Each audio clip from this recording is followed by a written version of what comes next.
क्या दिल्ली में ठंड की वजह से प्रदूषण बढ़ रहा है? दिल्ली में पिछले कई सालों के मुकाबले इस साल सबसे ज्यादा ठंड है और प्रदूषण भी सबसे ज्यादा। राजधानी की हवा में सांस लेना मतलब एक साथ दर्जनों सिगरेट पीना। नमस्कार, आप देख रहे हैं न्यूज़ 18 का डिजिटल प्लेटफॉर्म और आपके साथ मैं हूं पारुल तिवारी। दिल्ली में इस साल सर्दी का प्रकोप पिछले कई सालों की तुलना में काफी ज्यादा है। मौसम विभाग यानी IMD के दिल्ली के आंकड़ों की माने तो इस साल दिसंबर के पहले 3 हफ्तों में औसत न्यूनतम तापमान सामान्य से कम रहा है। वहीं तापमान में आई इस गिरावट की वजह से प्रदूषण का स्तर भी तेजी से बढ़ा है, जिससे AQI 400 के पार पहुंच गया। IMD के ताजा आंकड़ों के मुताबिक दिल्ली में दिसंबर की शुरुआत में सामान्य न्यूनतम तापमान 9 डिग्री सेल्सियस रहा। इस साल 1 दिसंबर से 21 दिसंबर के बीच औसत न्यूनतम तापमान गिरकर 8 डिग्री रह गया है। जलवायु विशेषज्ञों के मुताबिक इन 3 हफ्तों में 1 डिग्री की गिरावट भी काफी महत्वपूर्ण मानी जाती है। पिछले 15 सालों में केवल इस अवधि के लिए सबसे औसत न्यूनतम तापमान केवल 2 सालों 2024 और 2022 में करीब 60 डिग्री दर्ज किया गया था। इससे पहले कई साल तुलनात्मक रूप से ज्यादा गर्म थे।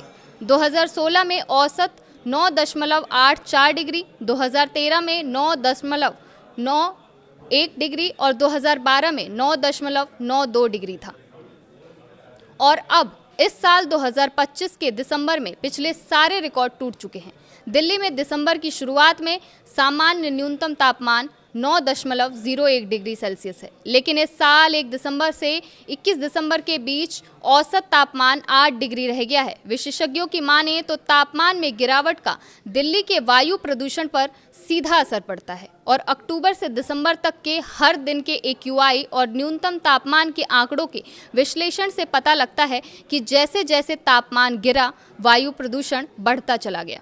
उदाहरण के लिए अक्टूबर की शुरुआत में जब न्यूनतम तापमान 20 डिग्री के आसपास था, तब दिल्ली का AQI मध्यम श्रेणी में था। अक्टूबर में न्यूनतम तापमान जैसे ही 15 डिग्री से नीचे गिरा, AQI लगातार 250 के पार चला गया। नवंबर की शुरुआत में जब न्यूनतम पारा 10 डिग्री से नीचे गया तो दिल्ली का AQI बहुत खराब और गंभीर श्रेणी में पहुंच गया। दिसंबर में कुछ सबसे ठंडी रातों में जब तापमान 5 से 8 डिग्री के बीच गिरा तो अगले दिनों में AQI 400 के पार पहुंच गया। मौसम विभाग ने चेतावनी दी है कि दिसंबर के लास्ट में दिल्ली समेत उत्तर भारत में कोल्ड वेव का यानी शीतलहर की स्थिति बन रही है, जहां 27 और 28 दिसंबर को अधिकतम तापमान 19 डिग्री सेल्सियस तक पहुंच जाएगा। न्यूनतम तापमान 6 डिग्री सेल्सियस रहने के आसार हैं, जिसकी वजह से 27 और 28 दिसंबर का दिन और रात बेहद सर्द हो सकते हैं।